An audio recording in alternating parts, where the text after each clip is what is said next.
At 10:10 p.m., she made a call for help. At 10:25, she was gone. That's the last trace of Grace Hale, a 27-year-old former Miss Tennessee who vanished on a quiet stretch of Route 23 in the Appalachian Hills. It was a clear night, dry roads, thin fog hanging just above the guardrails. The highway was empty except for the echo of passing trucks and one silver Lexus parked on the shoulder. Grace was driving home from a business meeting in Johnson City. Her new company, Grace Hale Cosmetics, had just landed its third retail contract. She was supposed to call her mother once she got back to Knoxville. Instead, at 10:10 p.m., she called from the side of the road. "My car's smoking," she said. "I'm pulling over." Her mother remembered the call exactly. She sounded calm, she told reporters years later. And then, silence. The phone signal cut off 2 minutes later. The GPS ping froze at mile marker 182, a lonely bend between two ridges, miles from the nearest town. 15 minutes after that call, a nearby ATM camera recorded a single frame of a man wearing a reflective highway maintenance uniform, walking along the shoulder. Then, nothing.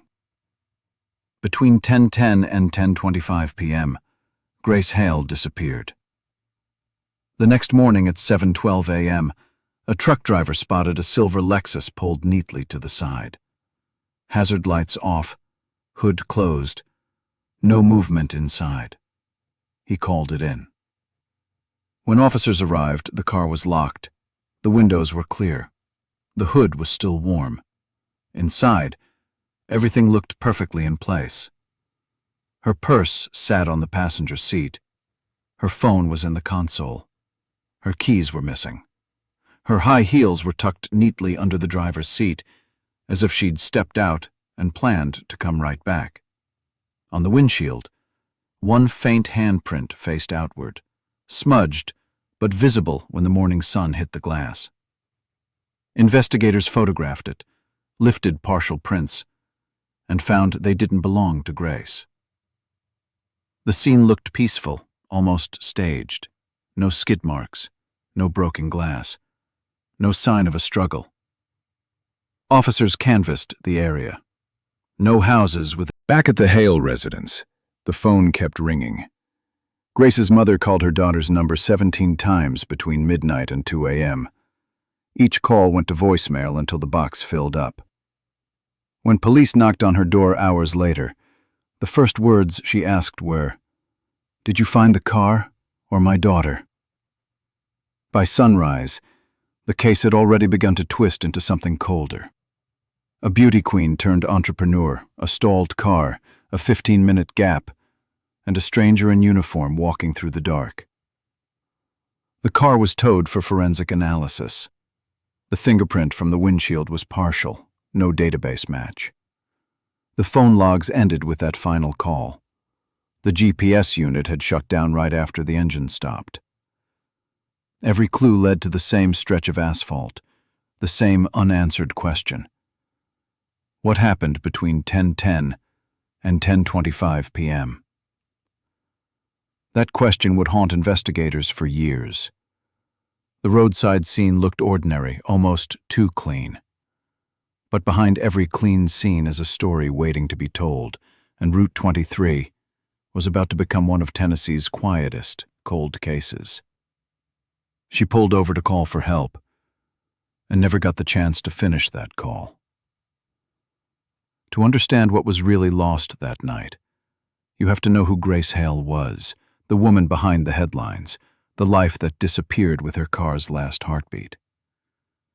If you want to follow how her story unfolded, how a highway turned into a 15-year mystery, subscribe, like, and share this episode. Comment your thoughts below. What do you think happened in those 15 minutes? Part 2, Who She Was, premieres next. Before the word missing came after her name, she was just Grace. Grace Hale wasn't a celebrity anymore. She was a hard-working woman trying to build something real, far from the lights of the pageant stage. The night she disappeared, she wasn't dressed for fame or photographs. She was driving home after a business meeting, thinking about contracts, deadlines, and Monday morning plans. Grace was born in Knoxville, Tennessee in 1978. She was an only child. Her father worked as a highway engineer. Her mother taught second grade. She grew up in a small neighborhood where everyone waved when they drove by. Friends remembered her. In 2001, at 23, she won the title of Miss Tennessee. She wasn't the type who chased cameras or headlines. She studied marketing at the University of Tennessee and used her scholarship money to pay tuition, not travel. When asked about her wins, she said, "Winning isn't the goal. Becoming useful is." It was the kind of answer that didn't make good TV, but it told you exactly who she was.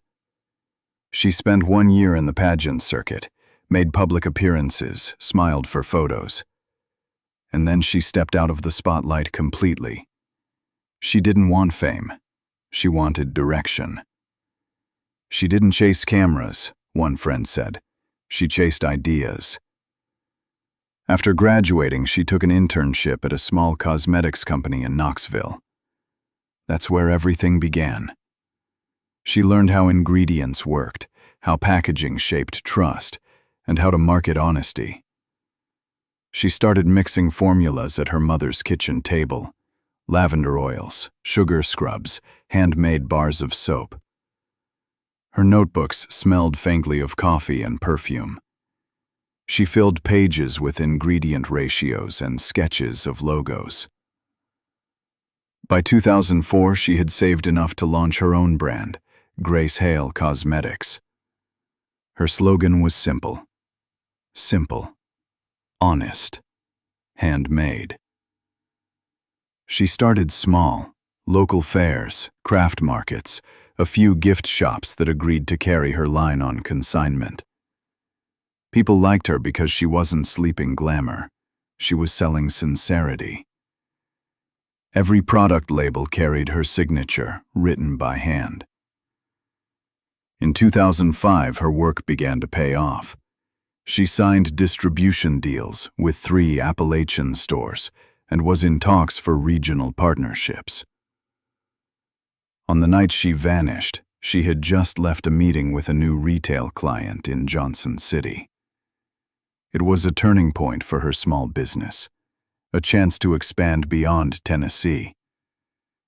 She had a reputation for being disciplined but kind, never late, never dismissive. People said she was polite in a way that made you feel seen, even if she didn't say much. Her college friend Megan once said, "Grace didn't talk big. She just did things." In her daily planner, found late every night around 10, Grace and her mother talked for a few minutes before bed. The same questions, the same comfort. Did you eat? Are you home safe? It was routine, never dramatic.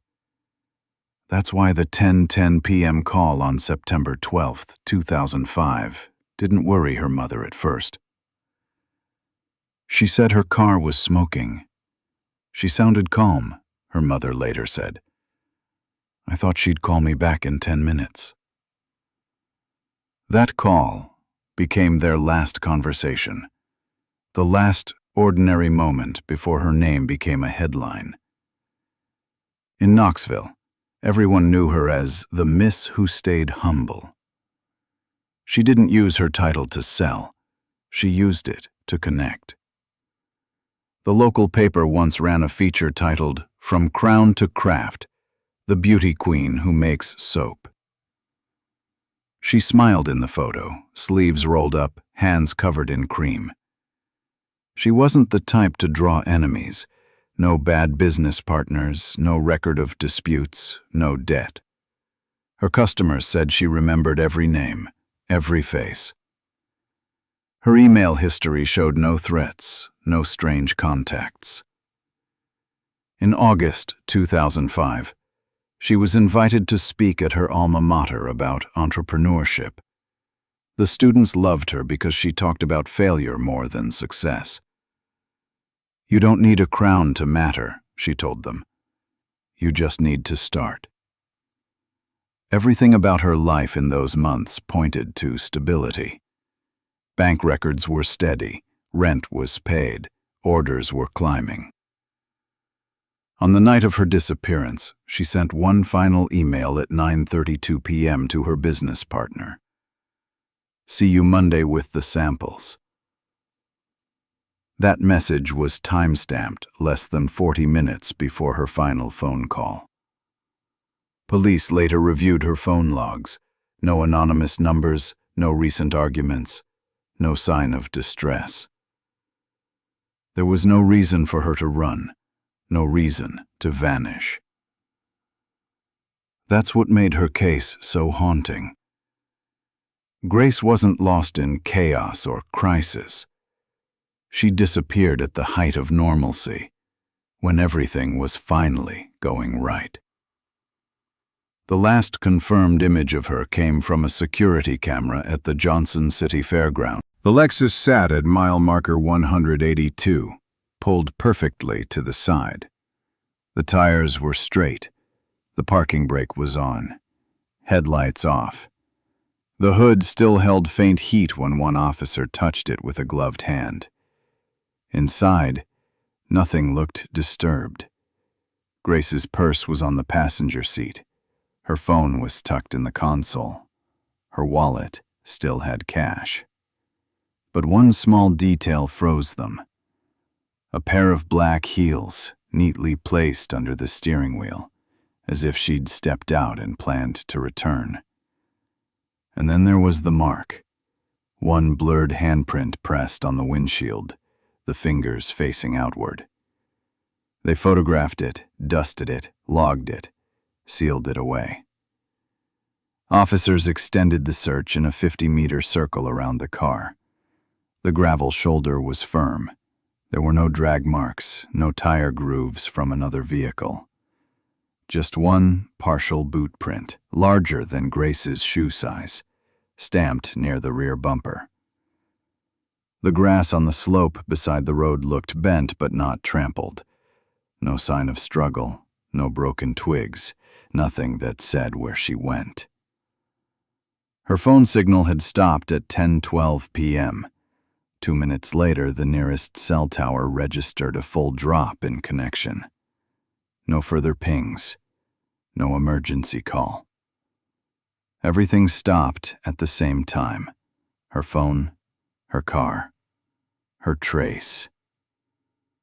Investigators gathered what they could. Beneath the passenger seat was a small oil rag, streaked with dark residue and one partial fingerprint that didn't belong to Grace. They lifted it, bagged it, sent it for analysis. On the driver's door handle, a single strand of light hair was found, too short and too thin for DNA extraction in 2005. 200 meters away stood a convenience store ATM. Its camera caught one frame at 10:25 p.m., a man walking by in a reflective vest, hard hat, and work boots. The footage was grainy, the angle wrong. The camera had been nudged slightly, recording only his legs and the side of his jacket. When detectives recovered the SD card, they realized the timestamp fell exactly 15 minutes after Grace's last call. Nothing turned up. No clothing, no personal items, no signs of a struggle. By 3:40 p.m., neighboring county officers arrived to assist. But then the clouds opened. Heavy Appalachian rain washed over the scene. It poured through the night. By dawn, every trace, footprints, tire marks, mud samples, had vanished into runoff.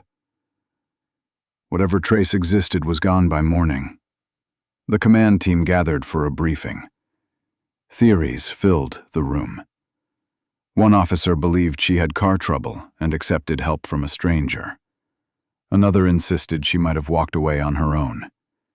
The early report read, "No sign of forced entry. Possible voluntary departure." That single line shifted the investigation off course. The lack of visible struggle and a spotless car made them lean toward choice, not crime. They didn't know it yet, but every hour spent debating that theory would cost them months later. The forensics team faced the limits of 2005 technology. DNA sequencing was costly and slow. The partial hair and fingerprints weren't enough. There were no public cameras on Route 23. The ATM system overrode its footage every 48 hours. By September 14th, most of the recording had already been erased. State contractors used GPS logs on paper, not digital trackers. No way to verify where a state maintenance truck had gone that night. Even the evidence room lacked temperature control, which later degraded the microscopic samples collected from the Lexus. Detectives turned to the community, hoping someone had seen something. They interviewed 6 drivers who'd passed that stretch between 9:30 and 11 p.m. None had noticed a stopped vehicle. One gas station owner 5 miles north recalled seeing a state highway truck heading in the opposite direction around 10:30 p.m. No plate number, no driver description, just a maintenance truck. Locals described Route 23 as a road that slept early. "That road's quiet after 10, one said. "You don't see headlights for miles." There were no witnesses. No sounds reported, no cameras that faced the right way. The lead investigator wrote one line in his report that would define the entire case. "We lost the scene before we understood it." That sentence became the quote most remembered from the Grace Hale file. It marked the point where a disappearance turned into a cold case. The car was towed, stored, and logged. The evidence was boxed and filed. The media moved on. But inside the department, a small team refused to close the file. They knew something didn't fit: a locked car, a handprint facing outward, and a man in uniform who was never identified. With no body, no witness, and no proof of struggle, investigators began turning their focus from the road to the people around her, the ones who knew her, and the ones who might have only pretended to. And that's where the next chapter begins. Who would have reason to stop for her that night? Someone she trusted, or someone whose uniform made her trust him. In the following section, we'll meet the first 2 suspects and see how early theories built the wrong story. If you're following the Grace Hale case, like this episode, subscribe and share your thoughts below. What detail from this scene would have caught your attention first? When the crime scene stopped offering answers, investigators turned to the people who had once been closest to Grace Hale, and the ones who might have only brushed past her life by chance. The first 2 names on that list could not have been more different: a former lover with unfinished business, and a stranger who worked the lonely highways she vanished on. Jason Miller came first, 29, local entrepreneur, confident, and once deeply involved in Grace's small but growing cosmetics brand. Before she went missing, he wasn't just an ex-boyfriend. He was a business partner who believed he had a claim on her success. 3 weeks before the disappearance, the 2 had been seen arguing behind the Johnson County Fair Pavilion. Witnesses said the shouting carried across the parking lot. One vendor remembered Jason slamming his truck door hard enough to rattle the glass. Another said he heard the words clear as day. "Jason, you don't cut me out. I built half of this with you." Grace, "You built nothing. You used me." Jason, "Everything you touch came from my money." Grace, "My name is on the label, Jason, not yours." That was the last time anyone saw them together. When Grace's Lexus was found on Route 23, Jason's name rose to the top of the suspect list. He owned a gray pickup, the same color seen passing through the area in traffic footage days before. Investigators started to wonder, had he followed her that night? But distance spoke louder than rumor. Jason told police he'd been in Nashville the night Grace disappeared, over 300 kilometers away. His timeline was exact. He arrived at a downtown bar around 10 p.m. Cameras outside the bar showed his pickup pulling into the lot at 10:06 p.m. His credit card receipt was time-stamped 10:03.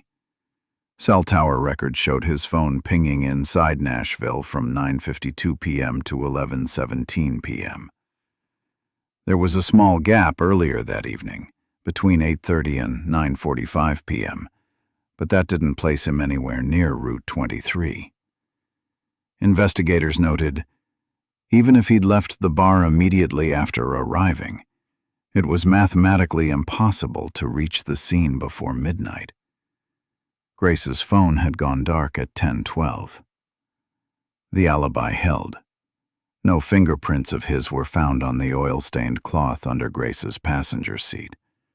No trace DNA on the car door. He handed over his phone voluntarily, unlocked, with no signs of deleted messages. His lawyer joined for the second interview, but didn't need to say much. Mark was known to stop by events where she sold her handmade products. Friendly. Maybe too friendly. A store clerk once told police he had a way of lingering. Another remembered him calling Grace Sunshine when she clearly wasn't amused. In 2004, a minor complaint of verbal harassment sat on his record, never prosecuted. When the police pulled his delivery logs for the night of September 12th, the pattern jumped out. Mark's truck passed through the Appalachian corridor between 9:30 and 11 p.m. He'd logged deliveries at 9:24 p.m. in Bentonville and again at 10:52 p.m. in Harlan. Old trucks in 2005 used analog tachographs, circular paper discs that scratched out movement in ink. His showed continuous driving through mile 182, the exact section where Grace disappeared, around 10:30 to 10:35 p.m. The speed lines never flattened enough to indicate a stop. A gas station clerk 5 miles north later told detectives he'd seen a large delivery truck pass by around the same time, heading northbound. That lined up with Mark's route. Still, investigators asked him to explain every minute. He said he never stopped, never saw the car, never heard of Grace's disappearance until it was on the radio the next morning. His words were calm, but officers noted how his hands stayed clasped on the table, knuckles white. When pressed about his history with her, he hesitated, then said, "She was polite." That's all. You talk to someone once and people make it weird. Forensics didn't tie him to the scene. The boot print found near Grace's Lexus was size 11 or 12, heavy sole workwear. Mark wore a 10.5 lightweight driving boot. His truck cab was searched top to bottom. No trace evidence, no fabric fibers, no hair samples connected to Grace. But suspicion lingers easily when the road is empty. People online decided the trucker did it. Within a week, both Jason and Mark had been called back for second interviews. Jason's focused on motive, Mark's on opportunity. Jason was composed. He spoke directly, handed over emails showing his last contact with Grace, a polite good luck from months earlier. Mark was defensive. He repeated the same line. "I didn't stop. You can check the tachograph." And they did. The analog disc showed uninterrupted motion. He couldn't have gotten out, committed a crime, and still reached his next delivery on time. Even so, one investigator wrote in the margin, Possible connection. 18-mile radius overlap. Keep open. The case file started to look like a chessboard of timing and geography. Jason Miller, 300 kilometers away, verified by bar cameras and cell records. Mark Lively, within 18 miles of Route 23 but never stopped. Grace Hale, last phone ping 10:12 p.m. Unidentified man in reflective uniform caught at 10:25 p.m. 13 minutes that neither man could fill. Police released a controlled statement to calm the speculation. 2 individuals have been interviewed and are not considered suspects at this time. But that didn't stop the noise. Online forums exploded with theories. The ex did it for revenge. Neither suspect accounts for the 13-minute gap. Unknown male in reflective uniform observed at 22:25 near ATM. Requires follow-up. That follow-up would change everything, because when investigators looked beyond the people who shouldn't have been there, they started asking about the one kind of man who was allowed to be there. The man whose job gave him a reason to stop on Route 23 in the dark. The boot print, the mud, the reflective vest, the missing GPS log from a state vehicle that night. The investigation's next turn wasn't toward jealousy or obsession. It was toward authority. If it wasn't the ex-boyfriend, and it wasn't the truck driver passing through, then who could have stopped without raising suspicion? Who could walk up to a stranded woman's car, speak through her window, and make her roll it down without fear? Only someone wearing a uniform. And that's where the next chapter begins, with the man whose job description allowed him to hide in plain sight. In the following section, we'll uncover how that uniform led investigators to the truth 15 years later. If you've been following the Grace Hale case, share your thoughts below. Which suspect's story felt the weakest? The ex who had motive, or the stranger who had opportunity? Your insight helps keep these stories alive, and keeps the light on for the next case where silence still stands between truth and justice. When the people closest to her couldn't fill the gap in the timeline, the investigation turned to the one person who had a reason to be on that shoulder after dark. A man in a uniform. The kind of uniform that makes drivers roll their window down and listen. His name was Carl Benton. He wasn't a rumor anymore. He was a route number, a duty map, a truck ID, and a face the camera almost caught. Benton had worked nights for years.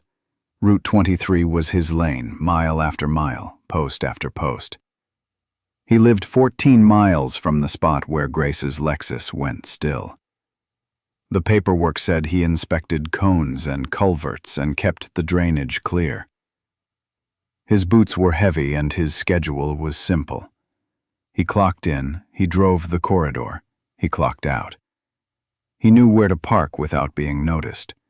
He knew which access gates were locked and which. There was a hole where his location should have been. Between 10 and 11, no supervisor saw him. No gas receipt pinned him down. The GPS unit in his state truck, the one that recorded every mile on every night, went off the grid. Not a system-wide glitch, not a storm, not a dead battery. Just his truck that night.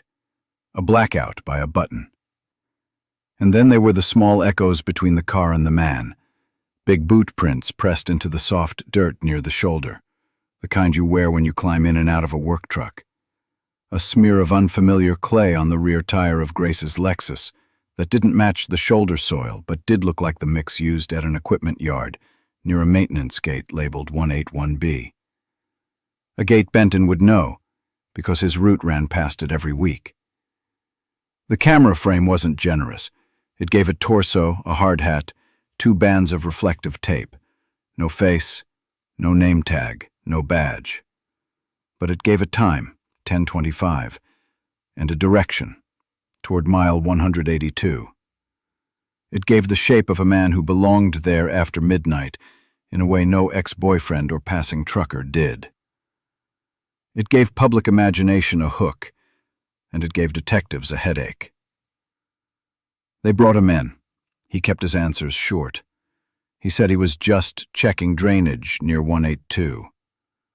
There was no form that backed it up. He said the GPS unit acts up. Records didn't show other failures that month. He said he was alone. He didn't remember where he bought coffee. He didn't remember taking any break. He didn't remember anything worth writing down. He avoided eye contact and asked for water. He sounded like a man trying to make the night smaller than it was. They pressed again days later. Why did only your truck go dark? Why is your lost vest never logged? Why do you have 2 vests but one is missing? Why is your truck spotless the day after a rainy shift? No straight answers came. The locker at his yard held a dull metal flashlight and a pair of old work gloves. The truck bed looked wiped down. Nothing in that cab wanted to talk. Around the same time, a small thing surfaced at a roadside rest stop. A man remembered Benton grumbling a week before Grace disappeared. She thinks a pretty face. Inside the file, the limits were stubborn. This was 2005. The hair on a door handle that might have mattered didn't speak in a lab yet. The fingerprint on the shop rag under Grace's passenger seat was too faint to live on its own. The ATM footage overwrote itself after 48 hours. The GPS gap told a story, but not the ending. A spotless truck is suspicious, but it isn't a confession. And there was no witness who could say, "I saw him with her." Not one. They held him for 2 days. Procedure, not proof. Then they had to let him go. 2 days later, he resigned for health reasons. The contractor cut ties and offered no comment. His face vanished from the highway, and the questions that hung over mile 182 had no one to bounce off, except the family, the public, and the few detectives who still woke up thinking about boot prints and bad timing. Media heat and casework moved like parallel lines. The headlines said what people wanted to hear: a uniform gone wrong, a villain with a reflective vest. The file stayed colder. It held 3 possible paths at once. Benton A., copycat in a thrifted uniform, or a local who learned to use the maintenance gate like a private road. The truth might be one of them, or a braid of all 3, but every path needed a key the team did not have. The red flags were stacked in plain view. A GPS unit turned off during the exact window Grace disappeared. A log that missed the drainage check he leaned on in both interviews. A pair of boots the right size for the prints. A truck too clean after a dirty shift. A smear of clay that matched a yard he passed every night. The anchors sat beside them. The ATM timestamp, the last call home. The duty map pinned to a corkboard. It looked like enough. It wasn't. In a quiet memo, a supervisor outlined the only move left. Pause the routine checks at mile 182 so the shoulder wouldn't be churned to dust. Secure the ATM unit in case better tech arrived later. Hold the gloves and flashlight for retesting. Revisit when the science caught up. If he did it clean. We need time. The town did not want time. It wanted a name. People demanded a search of Benton's property. A judge said no. Not enough probable cause. Rumors went feral anyway. A concrete patch in a backyard. A maintenance road that cut the woods at a sharp angle. A false sighting at a motel and exit south. None of it could be nailed to the board. None of it moved the needle. So why did he slip away? Because a uniform and a lane after dark grant access no stranger can get. Because a man who knows the back gates and blind corners of a highway will always have a minute the rest of us don't. Because in 2005, a smudge of DNA meant wait, not answer. Because luck, or skill, or both sat on his shoulder that night. The case froze not for lack of suspicion, but for lack of the one piece that would make suspicion law. This is where the tempo drops. The road stays the same. The mile marker doesn't move. The shoulder grows back over its scars.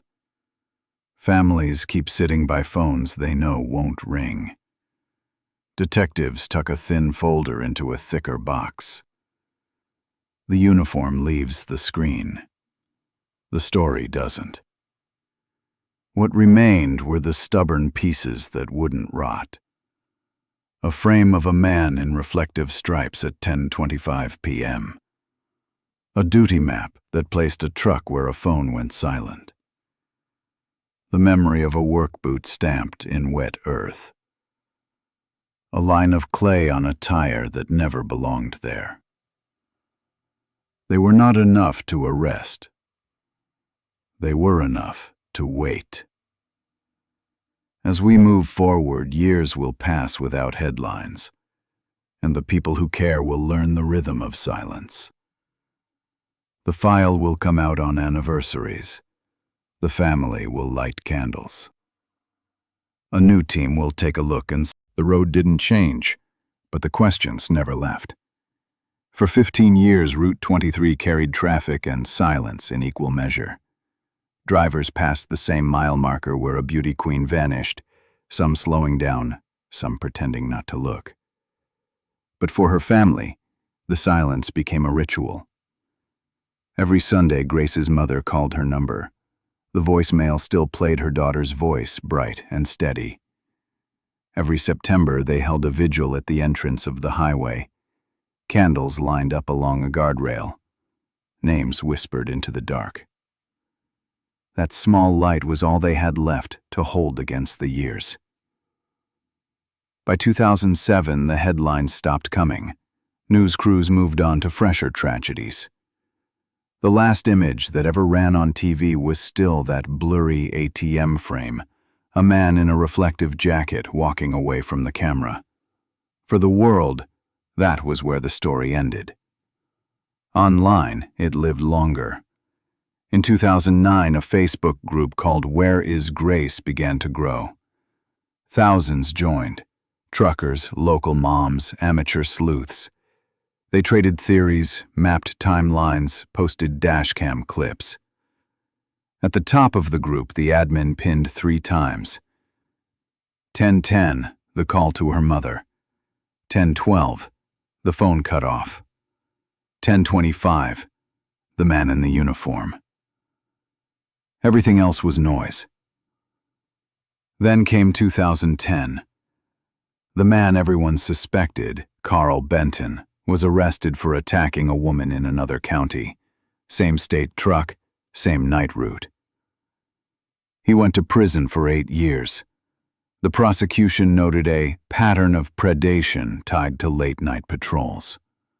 For the Hale family, that sounded like an answer. But the case wasn't his to close.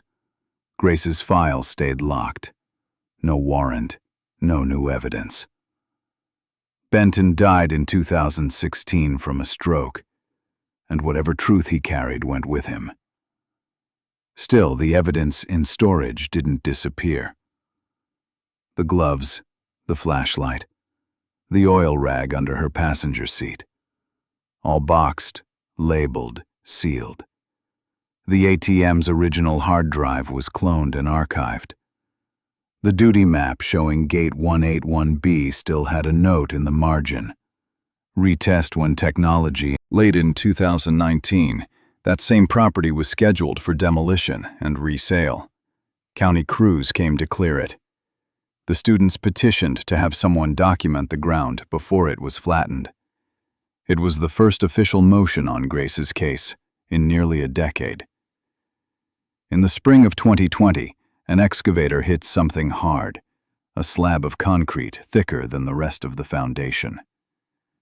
The crew stopped. They called the sheriff. Under the concrete was a small metal box, rusted but intact. Inside lay a key fob engraved with the logo Victoria Cosmetics. Forensics took over. A DNA swab on the keyring matched a hair sample from Grace's old hairbrush, stored since 2005. The concrete was dated to the same period Benton had lived on the property. The coordinates matched his patrol zone. The missing link had finally surfaced, not a confession, not a body, but a token that said she was here. The Facebook group changed its banner, from silence to signal. The Hale family got the call before the story broke. Reporters asked for interviews. Her mother said only 5 words. Let the lab speak first. 15 years of waiting ended with a sound most people wouldn't even notice. The crunch of concrete cracking open. Beneath it was proof small enough to fit in a palm, strong enough to break the quiet. The case file that once read "missing person" now carried a new line. Artifact-linked homicide. Offender deceased. The road had kept its secret. The ground did not. After 15 years of silence, the ground finally spoke. It happened in April 2020, in a backyard that once belonged to a man named Carl Benton. Workers were clearing the property for sale when the blade of an excavator hit something hard. The noise stopped them. Beneath a layer of thick concrete, they found a small metal box, rusted, taped shut, half swallowed by the dirt. Inside was a single object, a key fob engraved with 2 words, Victoria Cosmetics, the same logo once printed on the business cards of Grace Hale. That was all it took. One small, ordinary. The next step was to find out when that box had been buried. Tests on the concrete mixture showed it had been poured in late 2005, exactly when Benton was still alive and still living on the property. 3 homeowners had come and gone since his death in prison, but no one had ever disturbed the backyard. Even a 2006 satellite image revealed a faint, bright patch at the exact location where the box was found, a difference in reflection caused by freshly poured cement. An investigator wrote in his notes, "The concrete outlasted his excuses." By May 2020, the Tennessee Bureau of Investigation reactivated the cold case officially. 5 former witnesses were called back. Old duty logs were compared with Benton's route sheets and work records. Every piece pointed back to the same man, the one who was supposed to keep that road safe. In the original 2005 search of Benton's home, detectives had written a single, frustrating line. Small metal box, not recovered. The evidence log noted it might have been moved after the first inspection. Now, 15 years later, that missing box had come home. The container matched the old description perfectly. Rectangular, corroded lock, edges sealed with brittle electrical tape. Inside, next to the key fob, was a fragment of silver fabric. It looked like a piece of upholstery lining, the same kind used in Lexus interiors. Both items were consistent with the vehicle Grace had been driving the night she disappeared. That small piece of cloth, just an inch across, connected her to that house. Then came something unexpected. A voice from the past. A man who'd shared a cell with Benton between 2011 and 2013 stepped forward. His testimony had been recorded in 2016, months before Benton died from a stroke. Back then, no one had paid attention. But in light of the new discovery, the words hit differently. He said she was too perfect for the world, the man recalled. He said nobody even looked under his feet. Investigators went back through the prison archives. The statement was verified. The cellmate's story matched the timeline, and the guard logs confirmed both men had served overlapping sentences. It was the final piece in a puzzle that had waited too long to be solved. In August 2020, the Washington County Sheriff personally delivered the news to Grace's mother. He stood at her door, hat in hand, and said quietly, "Ma'am, we found something of hers. And it's enough." She didn't ask for details, she just nodded. For 15 years, she'd been waiting for that sentence. The next month, the Tennessee Bureau of Investigation held a press conference. Reporters filled the room, expecting some dramatic revelation. Instead, the lead forensic examiner spoke for less than 2 minutes. "What DNA couldn't prove in 2005, she said, it proved in 2020. What a shovel found by accident closed a file that never stopped breathing." Then she paused and added, "The proof was always there. We just had to listen to what the ground was saying." The press release that followed listed the case as artifact-linked homicide. Primary suspect deceased. The headlines the next day read, "The Roadside Beauty Queen found without a body." In Knoxville, the Facebook group Where is Grace changed its name to For Grace, Justice After 15 Years. Its first post read, "The road kept her secret. The ground gave her back." Within hours, hundreds of people commented, leaving rose emojis and the words, "She's finally home." The investigation had taken 15 years, 3 owners, 1 dig, and a single fragment of truth hidden beneath a backyard. It wasn't a trial that ended the mystery. It wasn't a confession or a witness. It was a key fob, a small, ordinary thing that outlived both victim and killer. Now, with the evidence finally speaking, investigators could do what they'd waited to do since 2005. Rebuild the last night of Grace Hale's life, minute by minute, turn by turn. The truth wasn't found in a courtroom. It was found in a box buried under concrete. The road had stayed silent. The ground had not. For 15 years, nobody could say for sure what happened after 10:10 p.m. on Route 23. Now, the pieces finally fit. That night, her shoes were found neatly under the driver's seat. She had stepped out carefully, planning to check the engine and get back inside. The scene showed no sign of a chase or forced stop. She wasn't running from anyone. She stopped on her own. 10 minutes later, another vehicle slowed near the same stretch of road. Carl Benton, a 46-year-old night maintenance contractor, was working that shift. His duty log said Route 23 inspection, but his GPS record shows the last automatic ping at 10:19, right before the system was manually turned off. Benton's truck, a white, state-issued service vehicle labeled CB23N, was allowed to travel anywhere between mile markers 170 and 189.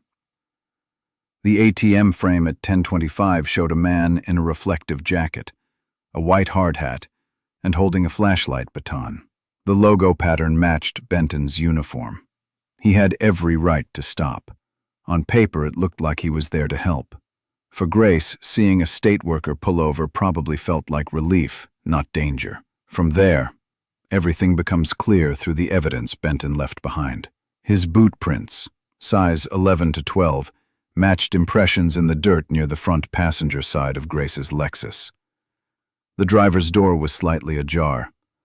The passenger side remained locked. That detail tells the story. She stepped out alone, expecting to fix a simple problem. She stood at the front of the car, maybe leaning over the open hood. Benton would have been only a few steps behind her. When she turned, he struck, Investigators believe he grabbed her by the shoulder and pulled her backward. Her jacket tore. The silver inner lining matched a fabric scrap later found in the metal box under Benton's concrete slab. There was no large struggle. The ground was soft, sloped, and dark. The car blocked the view from the highway. She never had a chance to scream loud enough for anyone to hear. What came next was fast and calculated. Benton's service truck had a wide rear compartment lined with rubber mats, designed for hauling tools and debris. It was easy to clean. There were no cameras on Route 23 in 2005, and he knew that. The drive from the scene to his house was 14 miles, about 25 minutes. His GPS remained off until 11:07 p.m., the perfect window of silence. The police now believe that was when he buried her. He dug a shallow pit in the back corner of his yard, placed a small metal box inside, and poured fresh concrete over it. In the box he sealed two things: a key fob engraved with Victoria Cosmetics, and a strip of silver fabric torn from her clothing. It was both trophy and secret, a way to contain what he'd done. The concrete he poured was unusually thick, almost 8 inches deeper than standard, and mixed with rubble and gravel. That layer confused radar scans for years, creating a false signal of normal soil density. The perfect disguise. Benton's uniform gave him every advantage. He knew the camera blind spots, the patrol gaps, and every mile of that road. He'd already been reported twice for inappropriate behavior toward female drivers. Each time he was warned, but never disciplined. He understood how to appear legitimate. In the eyes of the public, a man in reflective stripes is safety, not threat. That was his cover, the privilege of the vulnerable. The case collapsed in 2005 because of it. There was no body, no blood, no witness, and no reason to suspect a state worker with the authority to be there. Everything about him looked normal. Until it didn't. 15 years later, science finally filled the silence he left behind. DNA on the key fob confirmed the victim's identity. Carbon analysis on the concrete showed it was poured in late 2005, while Benton still owned the property.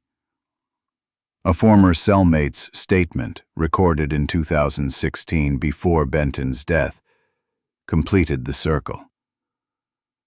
He said she was too perfect for the world, the man told investigators.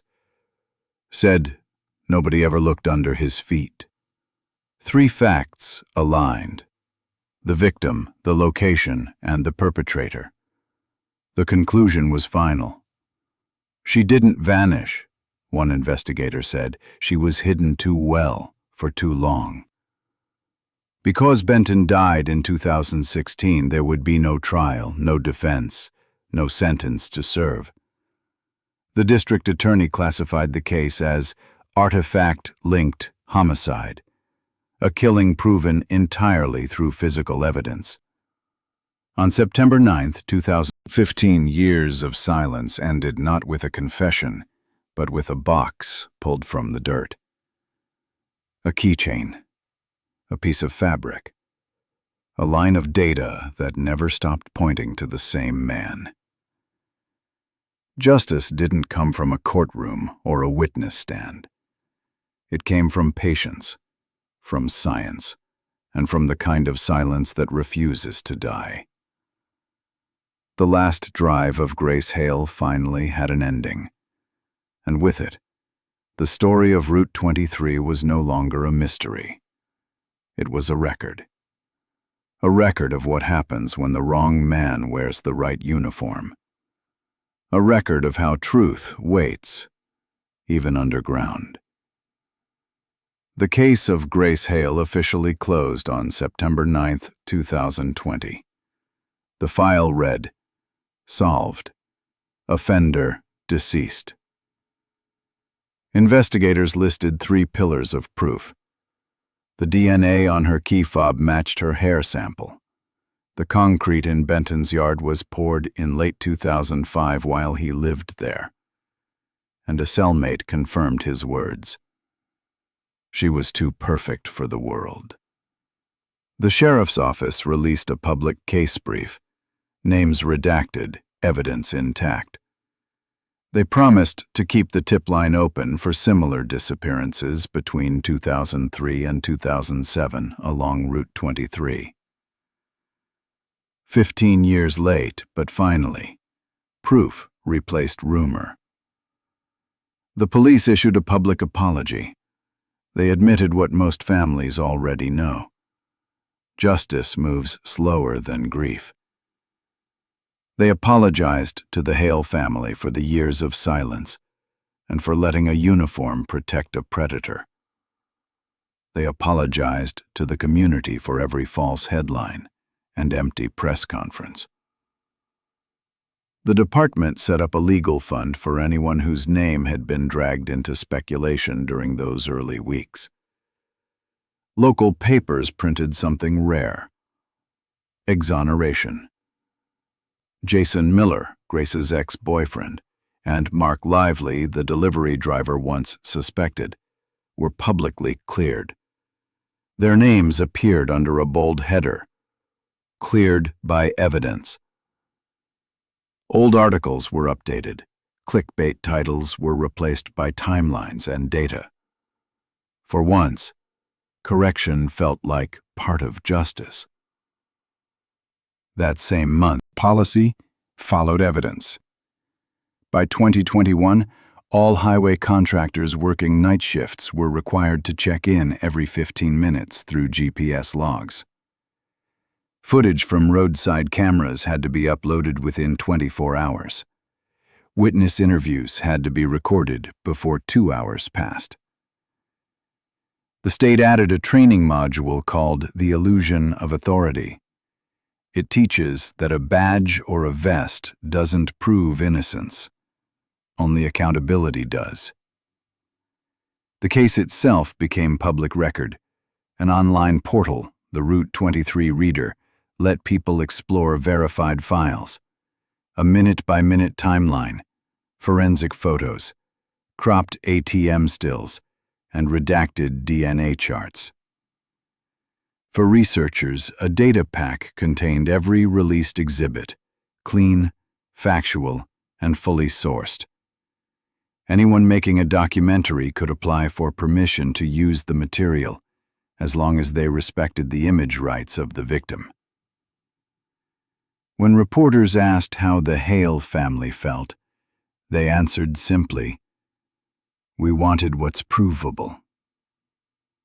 They declined long interviews. They approved the use of Grace's photos only for education and nonprofit projects. In one classroom talk, her mother told students, "Don't believe what you feel about a case. Believe what you can prove." The Route 23 community didn't let the story fade. Every September, volunteers walked the same stretch of highway with yellow lights strapped to their jackets. Schools host media literacy nights to teach how to verify information before sharing it. Libraries keep an anonymous Dropbox for anyone with memories or photos related to unsolved disappearances in the area. Each year, the state updates a progress report on cold case investigations. What tips were verified? What data was digitized? What remains open? But even with closure, questions lingered. Several photos found in Benton's metal box were of unidentified women. They're now blurred and displayed online under the heading, "Images Needing Names." Investigators believe they could link to other cases from 2003 to 2007 involving isolated road repairs and missing persons. Forensic analysts are cross-checking his old. The state maintains a public dashboard now. It tracks the number of tips received, verified files uploaded, and compliance with new GPS and data retention laws. Every statistic reminds people that transparency isn't decoration, it's prevention. The case of Grace Hale became more than a solved crime. It became a model for how to close one. It showed that patience can be forensic, that truth can live longer than rumor. But it also showed how fragile safety is when trust is misplaced. The final moments of the video fade to that single line carved in the memorial plaque. For the ones who never made it home. Then the narrator's voice steadies for the close. One keychain, one layer of concrete, one uniform. Justice came late, but it came. And it still needs your eyes. If you believe every story deserves an ending, like the video, subscribe for the next case, where silence finally speaks. Share this story, so the right photo, the right memory, might reach the right person. Comment what you remember about Route 23. Every detail helps the next family find their proof. Because truth doesn't rest. It waits.